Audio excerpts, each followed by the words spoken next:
Earlier this year, we compared the Oppo Find N2 against the Samsung Galaxy Z Fold 4. We found that the Oppo had done a lot of things right with this foldable, which is why it was such a shame that the phone wasn't coming here. Well, now we've got a phone that is. This is the Oppo Find N2 Flip, and this one competes against the Z Flip 4, which makes sense given that it's by far the most popular foldable in the world right now. And right away, I can see one very good reason why we prefer the Oppo.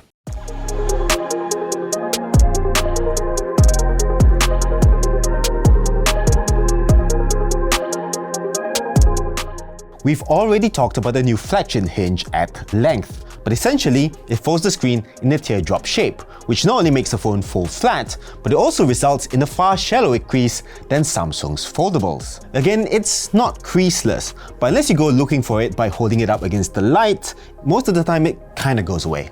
But for perhaps the first time on a foldable, it's not the folding display that's the highlight here. That would be this outside screen. Look, it's massive compared to the Z Flip 4's absolutely tiny screen. It measures 3.26 inches across, much larger than the Samsung's pathetic 1.9-inch display. But most importantly, it's vertical rather than horizontal, which means it matches the orientation of the dual cameras. And so the Find N2 Flip takes out all the guesswork when you're using the cover screen to frame your shots. It means you can take landscape group shots, for instance, without worrying about cutting people out. Hoi, mangkap! The extra screen real estate makes everything better. The weather widget looks nicer, you can see more notifications, calendar entries are bigger and show more information. It just makes for a much more enjoyable experience. Beyond that, however, the cover screen's usability is still a bit limited. You have a timer, a voice recorder, and a wireless earbud widget that only works with Oppo and OnePlus products. There's also a virtual pet feature, but this one is less like an interactive Tamagotchi and more like a series of GIF wallpapers. Like the Samsung, you can only reply to messages using pre-written quick replies. You can't control your smart home appliances, and you also can't check your alarms. Hopefully, Oppo will expand the cover screen functionality in future updates. Flip the phone open and you find a 6.8-inch Full HD Plus AMOLED display. It's an LTPO panel that goes all the way from 1 to 120 Hz, and it also has up to 1200 nits of brightness and a peak brightness of up to 1600 nits, so it's perfectly usable outdoors. Aside from the less visible crease, there's really not much to say about the Find N2 Flip's display, but it is notable that even after 2 generations of the flagship hinge, the opening action still isn't as refined as on Samsung's foldables, which are now on their 4th generation. The hinge just isn't as tight, and even though Oppo claims the phone can hold an angle anywhere between 45 and 110 degrees, it still feels a little floppy. And there is a tiny bit of play from side to side when the Find N2 Flip is closed. That doesn't inspire confidence. Still, the shallow crease and the fact that the phone folds completely flat is worth the slightly less solid build quality compared to the Samsung Z Flip 4. What probably isn't worth the trade-off is the performance.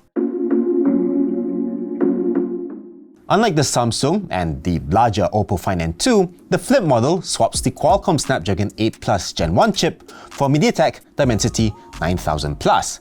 It's a flagship class processor, and it actually posts very similar numbers on benchmarks. And in general, the Find N2 Flip is plenty fast enough for daily use.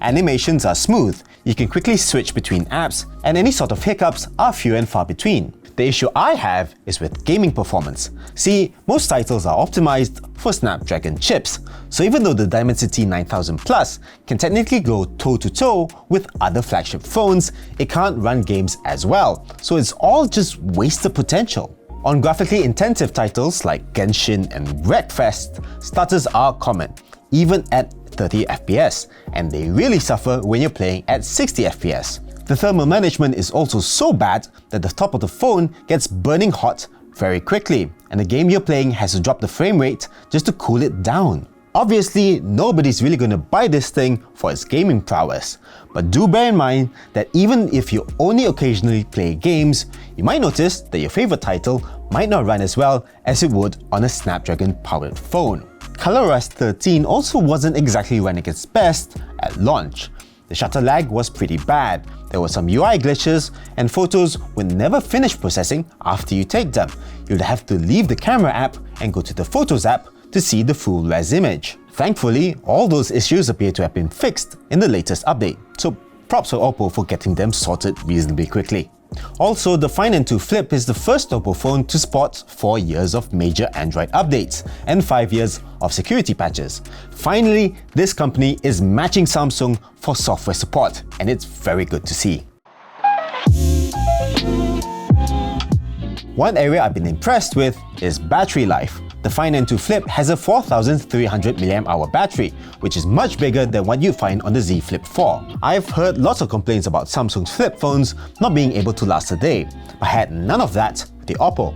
I got almost 5 hours of screen on time with this thing by the time it got down to 20%. It easily got me through an entire day and into the next. Added to that, the 44-watt SuperVOOC fast charging is almost twice as fast as what you get on a Samsung or an iPhone. There's no wireless charging, but this is one of those few instances where the benefits of a longer battery life and fast charging really do outweigh the convenience of having no cables. Now let's talk cameras. As I said during the review of the Find N2, you don't buy these folding phones for their world-class camera hardware, and the Flip is just about okay. It does have Hasselblad branding, and to its credit, you do get great contrast and natural colors in these photos. The 50-megapixel main camera also delivers a decent amount of detail, but it applies a lot of sharpening. It also doesn't have optical image stabilization, which isn't great given the amount of money you're paying. Despite this, the Find N2 Flip takes sharp images even in low light. Where it suffers is in videos, which can end up pretty shaky if you're walking and shooting at the same time. Then there's the 8-megapixel ultra-wide, which is really soft. Not only that, but it's clear the phone is doing a lot of processing to get rid of the noise, and as a result, parts of the image come out really blurry. It's bizarre. As for the 32-megapixel selfie camera on the inside, it delivers an acceptable amount of detail. But of course, the real party trick is the ability to use the main camera to take selfies, giving you even sharper images and a pleasing natural bokeh, without the need of a portrait mode. Speaking of which, portrait mode does a reasonable job with cutouts. It makes a few errors, sure, but it's one of the better ones I've seen, and the background blur simulates the bokeh of a professional camera quite well. I have to say, the Find N2 Flip is a very likable phone. It's not without its faults.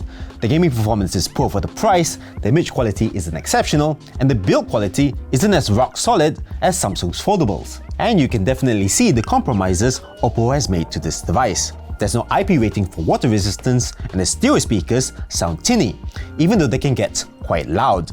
It feels more like a supercharged mid-range phone rather than a proper flagship.